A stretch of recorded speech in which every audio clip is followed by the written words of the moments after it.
بسم اللہ الرحمن الرحیم۔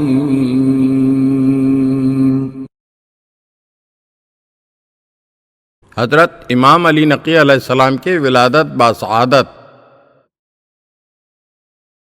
10ویں امام حضرت ابو الحسن الثالث علی جو ہادی اور نقی کے لقب سے مشہور ہے، 15 ذی الحجہ سن 212 ہجری کو مدینہ کے نزدیک سریہ نامی مقام پر متولد ہوئے۔ سریہ مدینہ منورہ سے 3 میل کے فاصلے پر واقع ہے۔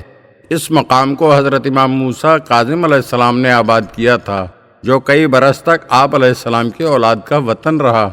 حضرت امام محمد تقی علیہ السلام نے اپنے نومولود فرزند کی ولادت پر شرعی رسم ادا کرتے ہوئے دائیں کان میں اذان اور بائیں میں اقامت کہی، اور ولادت کے 7ویں روز بطور عقیقہ سر منڈوا کر بالوں کے ہم وزن چاندی کا صدقہ نکالا اور ایک دمبا ذبح کیا۔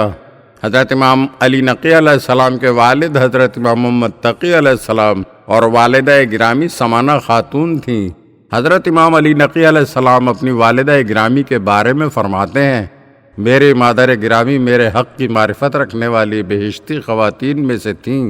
شیطان کبھی بھی ان تک نہیں پہنچ سکتا تھا، نیز جابروں کے مکر و فریب ان تک نہیں پہنچ سکتے تھے۔ وہ ہمیشہ اللہ کی پناہ میں ہوتی جو سوتا نہیں، اور اللہ تعالیٰ صدیقین اور صالحین کی ماں کو کبھی اپنے حال پر نہیں چھوڑتا۔ اہل مدینہ انہیں تقوی اور پاکیزگی کی وجہ سے پہچانتے تھے اور سیدہ کہہ کر پکارتے تھے۔ حضرت امام علی نقی علیہ السلام اور آپ کے فرزند ارجمند 11ویں امام حضرت امام حسن عسکری علیہ السلام عسکریین کے نام سے بھی مشہور ہیں۔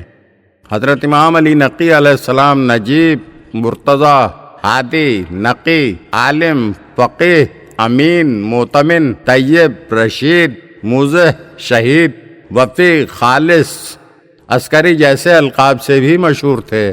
آپ کی کنیت ابو الحسن الثالث ہے، اور چونکہ حضرت امام موسیٰ کاظم علیہ السلام اور حضرت امام علی رضا علیہ السلام کی کنیت بھی ابو الحسن ہے، اس لیے اشتباہ سے بچنے کے لیے حضرت امام موسیٰ کاظم علیہ السلام کو ابو الحسن اول، حضرت امام علی رضا علیہ السلام کو ابو الحسن ثانی اور حضرت امام علی نقی علیہ السلام کو ابو الحسن ثالث کہا جاتا ہے، اور امام علی ابن ابی طالب علیہ السلام کو صرف ابو الحسن کہا جاتا ہے۔